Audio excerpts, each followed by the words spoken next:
What's going on, good people and fellow gamers? You see, I had to separate the two because good people and fellow gamers are two different type of people. You see, gamers, well, good people, they're good people. You know, you see a guy, you be like, hey, that's good people. He's a nice guy. You don't really know him. He's just good people. But a fellow gamer is a great person. But anyway, hello, good people and fellow gamers. Welcome to the first official episode of Today's Future Retro. That's the title of this podcast here. Let's clap it up as the first episode. You're here for the first episode. Let's clap it up. You see, we're already starting off with the retro correctly. Here we go. First Nintendo gun. So that's how we're gonna be clapping things up here. So when something good happens, a new game happens, a new achievement, probably different guns, different times. I got different guns for different times, different retro guns. But welcome to the first official episode of Today's Future Retro. Went with the name because I've been playing games for a long time. I love video games. It's part of my life. Always wanted to be in a video game movie, so as a gaming actor, that's something I achieved to do hopefully one day. But, today's Future Retro. Think about the name for a second, if you will. Today, in the future, today will be retro to somebody. Like the games you're playing today, a few years from now, 20 years, whatever, it's going to be a retro game to somebody. But I have retro games, and we know what retro means, 2D, pixelated, whatever the case may be, but I get the name of the title. It's a play on words, Today's Future Retro. Anyway, but welcome to the first official episode. I'm excited. I'd be lying to you if I had a layout. I just wanted to wing it. I know a lot of podcasts have a layout. They have a thing they got going on. I'm sure I have things going on and things to talk about, but I just wanted to wing it this time for my fellow gamers. Be realistic. Kind of tell you what the pod is going to be about. A lot of the episodes are going to be talking about new games that's out, talking about old games that I've played. I will be doing interviews with fellow gamers. A lot of the YouTubers and gamers that you guys know as famous ones, I'll be interviewing them in the near future. Tell you a little bit about me. My name is Raxiel Liz. I'm an actor, obviously the gaming actor. My first passion was video games, though. Give it up for the video games. My first passion was video games. First game I ever played. If I had to really, really break it down, like there's a game that I've tested, like I played it for a second, and there's a game that I played, like I played it and beat it. So I would say the first game I ever just played and tested was, I would say either Frogger on Atari or ColecoVision, one of the two, or E.T. on Atari or ColecoVision, one of the two. Inspector Gadget. Retro. But older games like that. But the first game I played, like I went in on it, I went crazy on it, was, I would have to say, Mario Brothers. And I don't mean Super Mario Brothers that came with the NES. I'm talking about Mario Brothers that was like on the arcade. It was called Mario Brothers, where it was Mario on this side, depending on how you're looking at it. It was Mario on this side, Luigi on this side, and you start off with both of y'all here. It's one level, like one screen, kind of like Super Smash Brothers. And you start here and you start here, and there's a sign in the middle that said POW, and the POW sign was like a power up, like not power up, but like, so you had like crabs and turtles and birds and flying turtles that will come out. I don't know about the birds, but like flying turtles that will come out, and you have to the turtles you could step on them. I think the mushrooms as well, but the crabs you couldn't, obviously. So the crabs, you have to go underneath the ground, the layer underneath it, hit the ground, it will flip them over, and they have to run across and jump up and knock them over. It's fun to this day. You should check it out. It's called Mario Brothers. And then the POW sign was, if there was too many enemies on the screen, you could hit the POW sign and all the enemies would flip over and you got a certain amount of time to knock them all over and stuff like that. Then you had little fireballs that would come across the screen and you couldn't do nothing about that but dodge them. You had to run from this side of the screen, you go this way, and then come back out this way. See how I did that? Magic. But so things like that would happen. So then after that, the first console that I owned was a Nintendo. I remember when the Nintendo first dropped, when it first came out. Man, that was crazy. The controller and stuff like that. I think I have a controller somewhere around here, a Nintendo controller. I know I do. Where do I have a Nintendo controller at? Anyway, I know I got a Nintendo controller somewhere around here. But the Nintendo controller came out, and I remember being small in my hands, and I was like, what in the world is this? Take a sip of water. I was like, what is this? And playing it, I was blown away. Playing Super Mario Brothers. And I always liked to play as Luigi. That was the crazy part. But you know, you play Mario, you first player. And then I remember when it started, you running and all this stuff, whatever. We all know what Mario Brothers is like. But that was the first game I played. And Mario Brothers to this day is an iconic game. If you haven't played Mario Brothers in this day and age, you're doing yourself a horrible deed. You need to go play Super Mario Brothers at least one time in your life. Okay, Super Mario Brothers 2 and all that stuff like that. And fast forward a little bit. Then it went to like, what came out after that? Genesis. First game I played on Sega Genesis. No, I'm sorry. Go back. Sega Master System. Now, if something came out before that, I'm not aware of it. Oh, not that I'm not aware of it, I can't remember. I'm talking about systems that I owned. Now, after that, after Nintendo, I had Sega Master System. And Sega Master System was weird because it had the cartridge, then it had a card. Now, the cartridge would go on top, and then some games came on a card that you slip it through the side. Now, what was the idea behind that, and why were they on a card? I don't know, but we thought it was cool. We thought it was real cool. It came on a cartridge on top, and then certain games came with a card.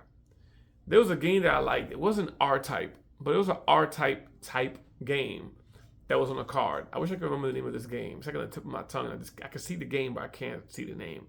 But, excuse me.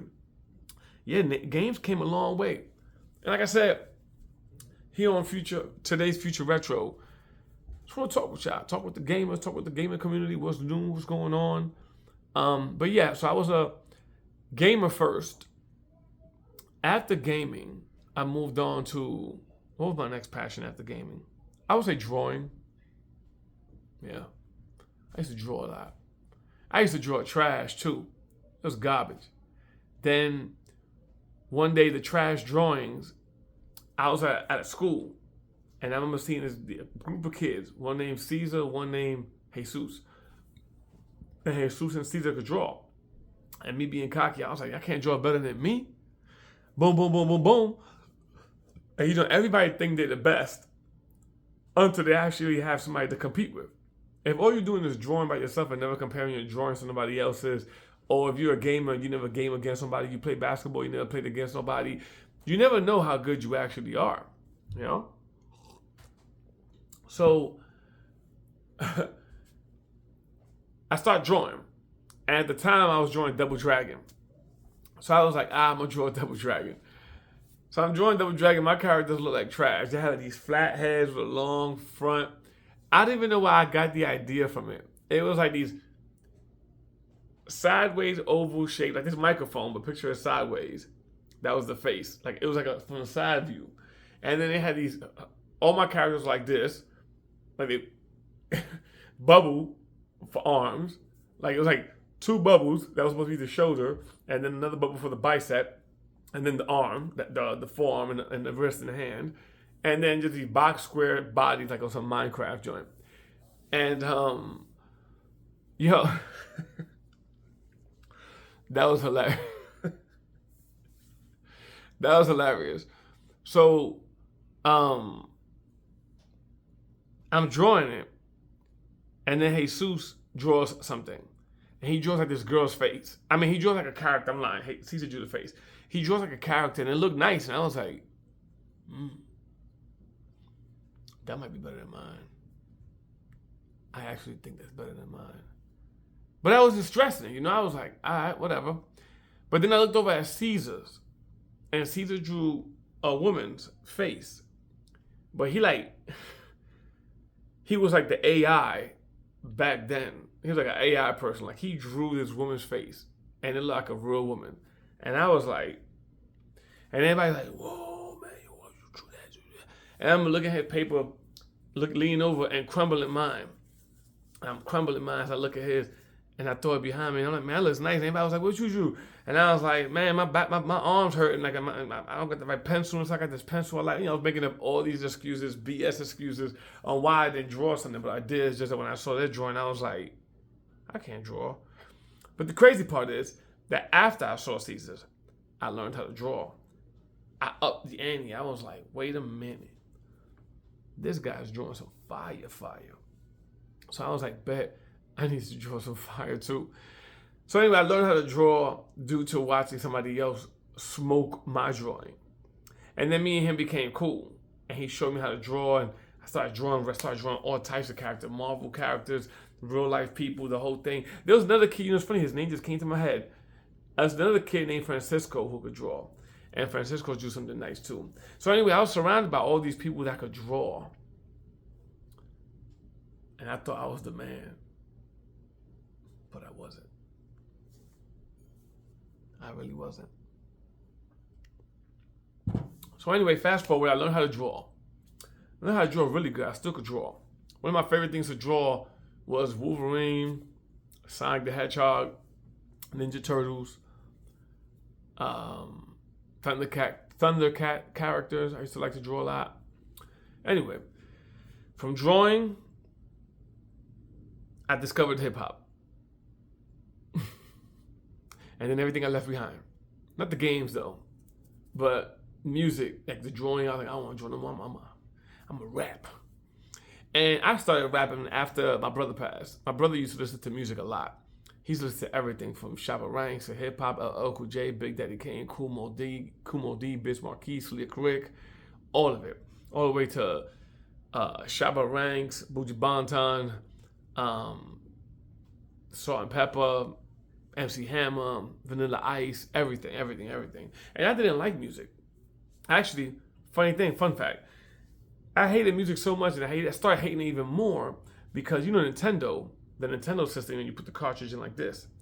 And Nintendo had the cartridge, if you bumped the system or you touched the system too hard, the game shut off. If you interrupted a Nintendo in any way, shape, or form, the game just turned off or it shut down. So I used to get mad because he used to play music so loud that it will vibrate the Nintendo and mess up my game. I used to get so mad. But what I would give to have him blast some music now and interrupt my game right now, right? But rest in peace to my brother. He was murdered. That's a story for another time. But he was murdered in front of me, by the way. But like I said, that's a story for another time. And so when he passed, I started discovering music. I started going through his old tapes, his old records, listening to things he liked, because it's like I missed him around, so I was just listening to the music to feel his presence. And then while doing that, I started understanding why he liked music so much. I started understanding why he would blast it so loud that I took a liking to it. Then I started interrupting my own Nintendo games and putting the music too loud, and I started blasting music. Then I remember the first person I heard that had me like, whoa, I want to rap too, was Tupac. Tupac was the first person I heard that I was like, man, I think I want to rap. And anyway, I pursued that for a long time. There are a lot of shows in Japan, Okinawa, Japan, Dominican Republic, Florida, all across the United States and stuff like that. There are a lot of shows. Y'all can check out a lot of my old music under different names: Love and Sins, Raxiel Liz, Raxiel Sins. I went through a lot of name changes. If y'all want, I can give you a link for it. But you can check out my music now on Spotify. Raxiel Liz is Raxiel space EL space LEON. It's a long name, but yeah. But I don't really do music like that anymore. Now I do music just to submit it to like movies, games, and things of that nature, and it's a hobby, pass some time. After music, I got into movies. And the way I got into movies was because I used to direct my own music videos. So while directing my own music videos, I was like, always adding little movies inside the music video and stuff like that. So people will always tell me like, man, you got to put you should be an actor because in all your music videos, it's like you have a little movie in them. And I was like, nah, I ain't no actor, Nah. Anyway, I used to do that for so long, years went by, that people kept on telling me that. You should be an actor, you should be an actor, you should be an actor. Then one time I told my friend, I was like, listen, if you can find me an acting gig, I'll try it. The very next day, he found an acting gig. And this movie called Greed. It's an independent movie called Greed. That's actually out now on Amazon, Tubi, and everything, DVD purchase, all that stuff. So I went for the audition. They liked me. I got the role. I played a role of this guy named Alexander Gold. He was like this old, cool guy that had a lot of money, and these 4 guys were after him to take his money. So that was like a kingpin that was trying to take my dough. Fun movie. It's pretty cool. Anyway, given all that, to bring us to now. So the gaming actor. See where the name comes from? So I've been in multiple movies, met multiple people from, actors I've met and spoken to. Actually, I'm going to tell you people I've met and spoken to. Ben Affleck,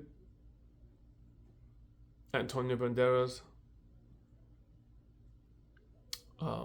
I guess he's not really an actor, but he's still a celebrity. He's an actor, LL Cool J.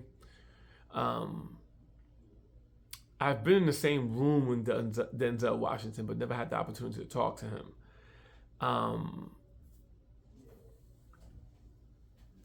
It's blurry in my head. There's a lot of actors I've also worked with that are pretty famous, but I just don't know their names. Personal friends with Rico Paris. If you know the TV shows on Netflix, Tall Girl and Boots, the Hispanic guy in that. It's a close friend of mine. Zoe, I forget her last name, but she was in a TV show on Netflix and Hulu.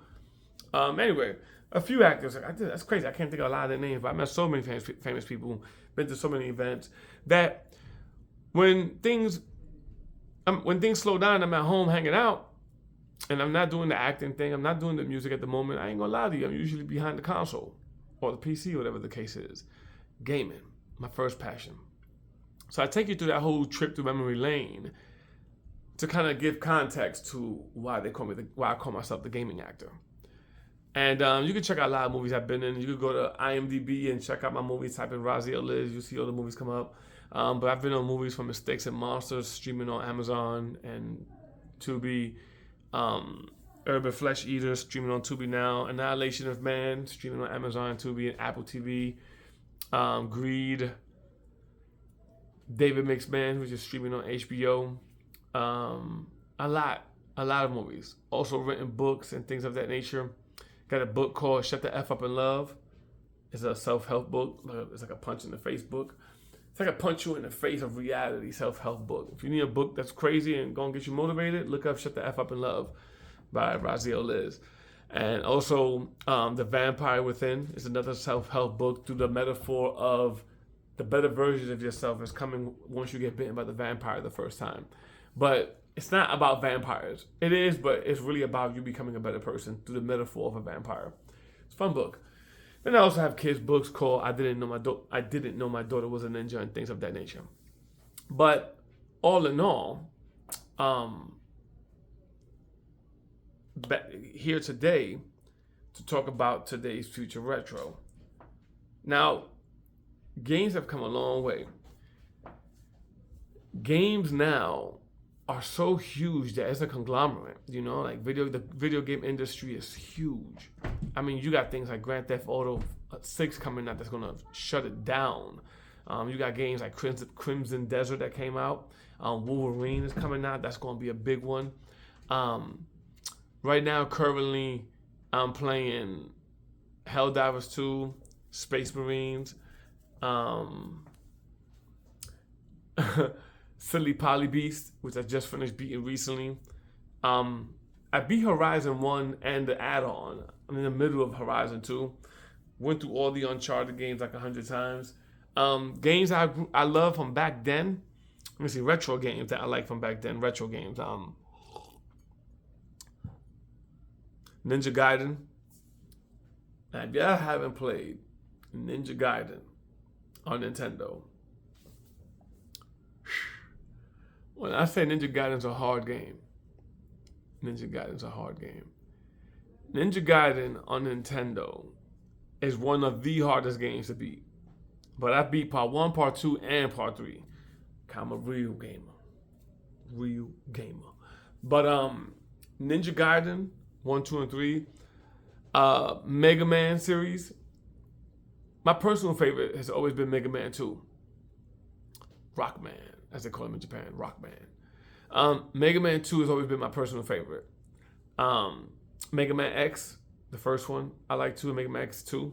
And then I play X3. You know what's crazy? I had X3, the cartridge. Didn't know how much it was worth at the time and sold it for like $150, which is not bad for the price because now it's on eBay and stuff like that for like $2 something. But sold it for like $150. It was all beat up and crapped out. The front of it was scratched off and everything. People still bought it. But yeah, I would say Mega Man, Ninja Gaiden, retro games, Kid Icarus, Metroid, Akari Warriors, if I'm saying that name correctly, Akari Warriors, Contra. I wasn't big on Karate Champ, but for some reason the name is in my head, Karate Champ. Had a good intro music. Doom doom doom doom doom doom doom doom doom doom doom doom doom. If that's Karate Champ, I think it was. But let me see. Excite Bike, Zelda, The Legend of Zelda. You know what's funny? Speaking about The Legend of Zelda, I like the idea and concept of The Adventures of Link, Zelda Part 2, more than I like Zelda 1. But Zelda 1, I'm aware that it's a better game.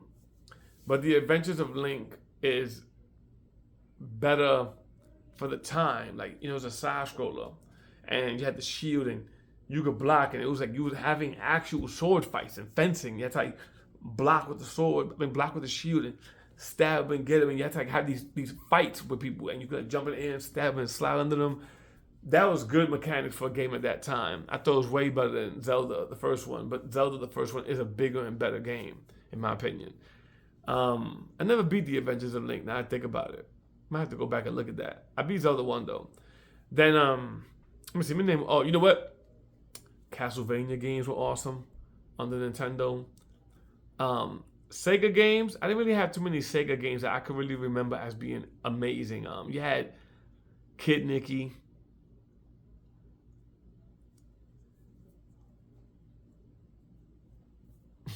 I can't think of no other game that I remember liking on the Sega Master System.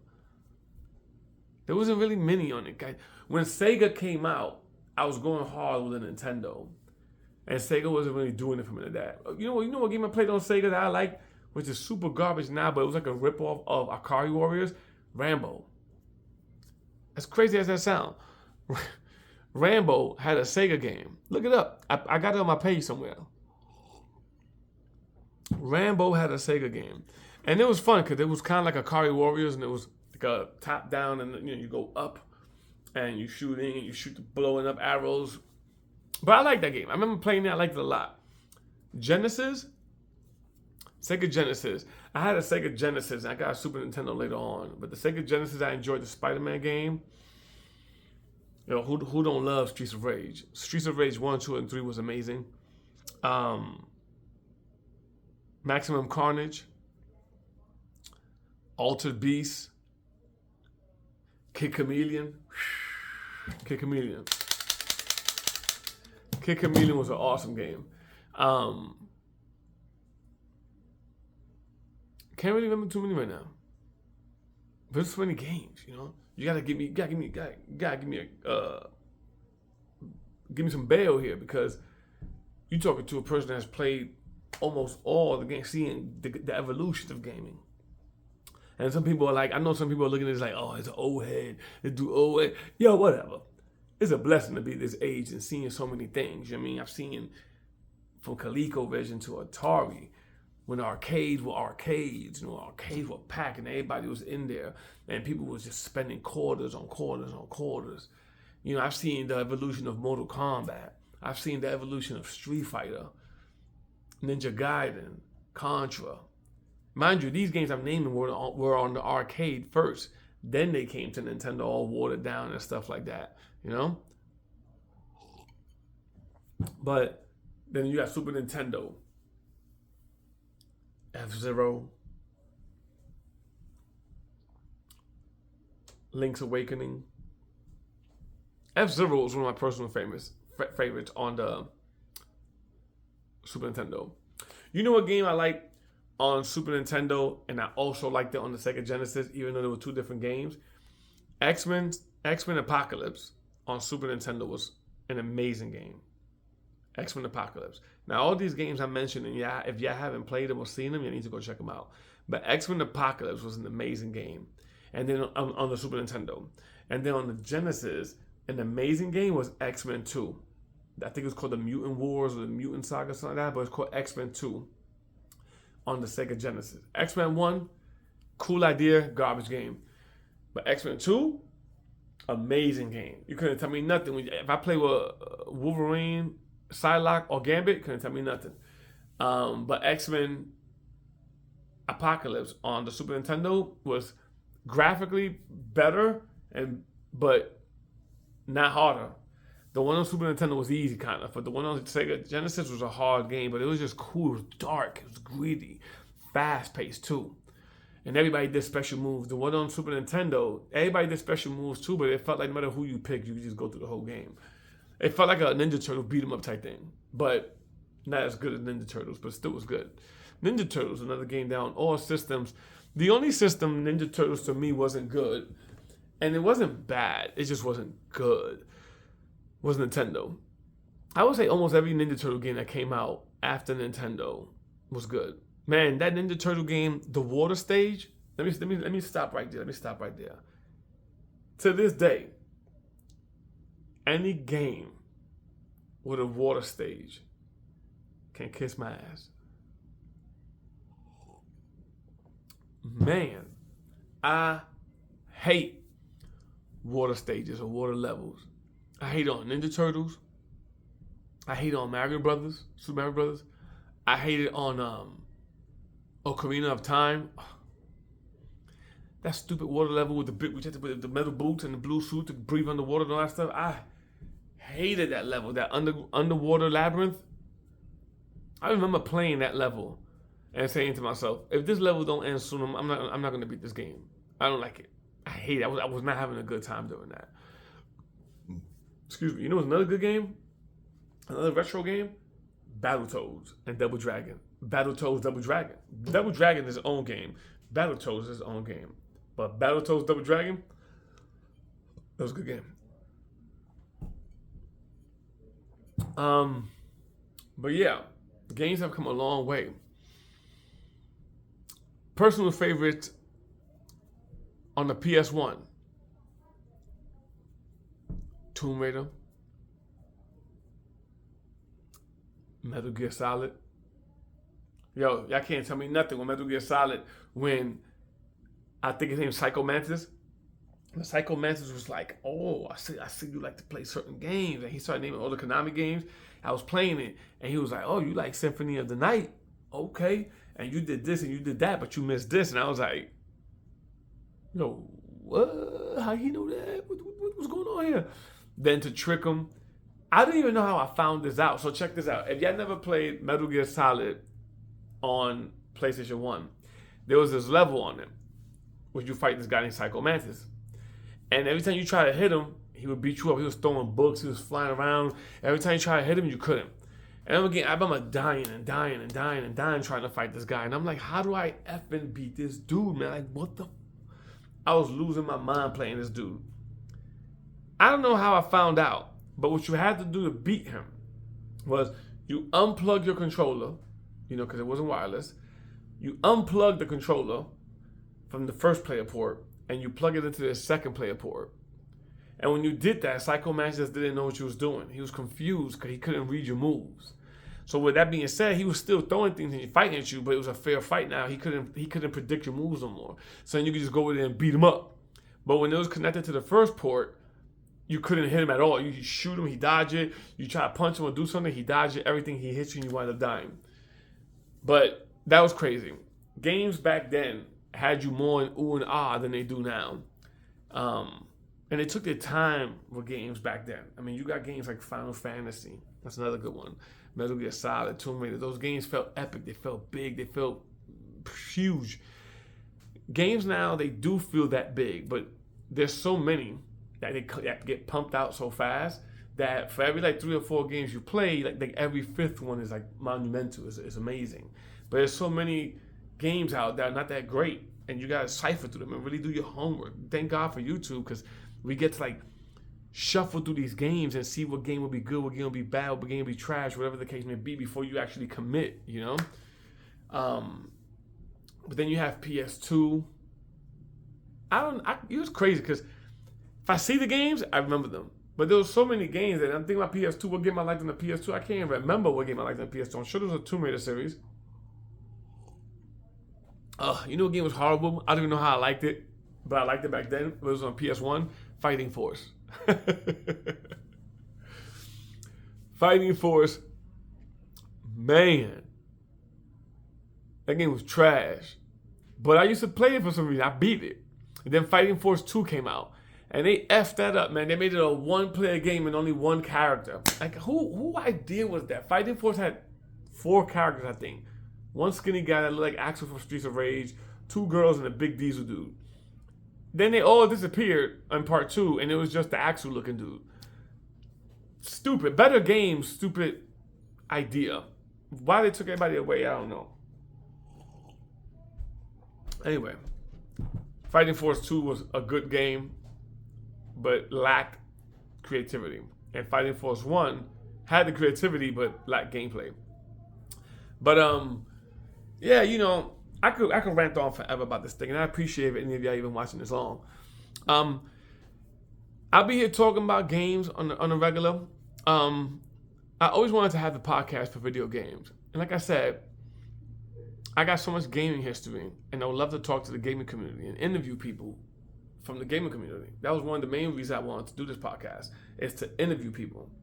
So people that are gamers, famous gamers, regular gamers, celebrity gamers, gamers with a nice following, whatever the case is, just gamers, period. You know, I wanted to interview them. Because people always interview, you know, celebrities, actors, musicians, this, that, podcasters. The gaming community is a huge community, and in my opinion, the gaming community is one of the dopest communities we got. Let me tell you why gaming community is amazing compared to any other community. The gaming community is the only community that when we playing online together, it's trash talk time. It's your mother dish, you garbage, you eat beans for breakfast, you breathe out of your butthole, all that good stuff, what kind of shoes your dead grandmother was wearing, all that stuff. But then when we see each other in person, it's all love. We see each other at a Comic-Con, a Dragon Con, a Momo-Con, whatever the case is, it's all love. The gaming community is so cool that, man, people come out from across the world just to be around other gamers. And the way they dress up and the way they get down. And when I say gaming community, we kind of blend in with the gaming community, the comic community, you know, the whole Dungeons and Dragons and all that stuff. You know, that whole world, the real gaming community I'm talking about. People that play medieval type games and all that stuff like that. The Pokemons, and to this day, and the Space Marine board game, not board games, but you know, the physical game of Space Marines, those kind of people, Dungeons and Dragonish. That world, from all that to actual video games and all that, the gaming community is amazing. So I was like, man, not enough light is shed on it. I mean, it's shed on the gaming world. I feel like, and it is a lot of light shed on the gaming community nowadays, in the sense of, like, you know, you got the TikTokers, the live stream, and people come in there and watch their live streams in the whole 9 yards. We do have those people, of course, but not the way I want to do it. So I feel like I'm bringing a new light, something fresh, entertaining to that whole world. But yeah, like I said, I'm Raxiel Liz. I'm a huge gamer. I'm not as big as a gamer as I was back then, but I don't think it's because I'm not a big gamer like I was back then. I think just time. You know, people get older, you get jobs, you get families, and the whole 9 yards, and so many things and more responsibilities, hanging out, doing this. You gotta be there for people, and if you're like me, I'm a people person, so people always wanted me to attend some kind of event, red carpet, or whatever the case may be, attend a studio session, a ghostwriter song. There's songs out there by some of your lovable artists that I have something to do with, so give your boy some credit, even though my name is not on it. But I've been in the room with a lot of celebrities and helped them write songs that that'd be funny if it came out. But just be happy. But I'll make sure to keep pushing these out. We're gonna talk about the gaming community. That's it for episode 1. I just wanted to touch base on things. I'll be probably doing an episode a week, along with posting my things on it like I've been doing. And maybe 2 a week, depending on what's going on. Or if I play a new game, I want to talk about it. There's a lot of things I wanted to talk about on this one, but I wanted to save the content moving forward. I kind of wanted to sit down, talk, and get familiar with this and everything like that. I want to grow this podcast along with the viewers and the followers and the whole 9 yards, and have people see how this podcast is going to grow. I got so many ideas, so many things I wanted to do. And the more I thought about it, I was like, man, I'm never going to do this. I want this to be done right. I want this to be done right. Then I saw this interview with Tony Robinson. And Tony Robinson was like, listen, if you think about it too much, you're never going to do it. Then he said, if you want to start a podcast, just get the camera, get the mic, and just start talking. And as you do them, as you see them, you'll get more comfortable, and your podcast will start building, and you'll start adding things in the whole 9 yards. And I'm like, you know what? He's right. Let me just crack it open, get it cracking, and keep it moving. Let's do it like that. Also, don't forget to tune in. I have another podcast called Unicorns in the Basement. It's hilarious. It's about life advice, relationships, heavy on the relationships. When there's things like we talk about, when is it too soon to, when a guy and a girl, your partner get together and get down for the nitty gritty. When is it too soon for that? Is there such a thing as too soon? When is a good time to move in with each other? When is a good time to meet the parents? How do you approach the parents? The 50-50 rule. All these things. The podcast is awesome and it's hilarious. We add new episodes weekly. But again, let me wrap up the first official episode. I know it wasn't the most intriguing, but I thank you for being here. I promise you I'm going to be adding more to it. If you're a gamer that want to get interviewed, and you want me to interview you on the podcast, shoot me a message, a DM, or on Instagram, Raxiel Liz, or TikTok, the gaming actor. Shoot me a message. We could get it going. We could do the interview. I'm not doing it by who's more famous, who's more this. I'm interviewing gamers, period. You're a gamer? I want to interview you. I don't care if you play PC games, PS5. If you just all you play is the Switch. If all you play is board games. You're a gamer? I want to talk to you. Let's interview. Let's chop it up. Let's get it in. You know what I'm saying? But appreciate you guys. Let's clap it up for the first official episode. I'm your boy Raxiel Liz. I appreciate y'all. And you just finished watching the first official episode of today's Future Retro. Can I get this in there big enough a little bit? Today's Future Retro.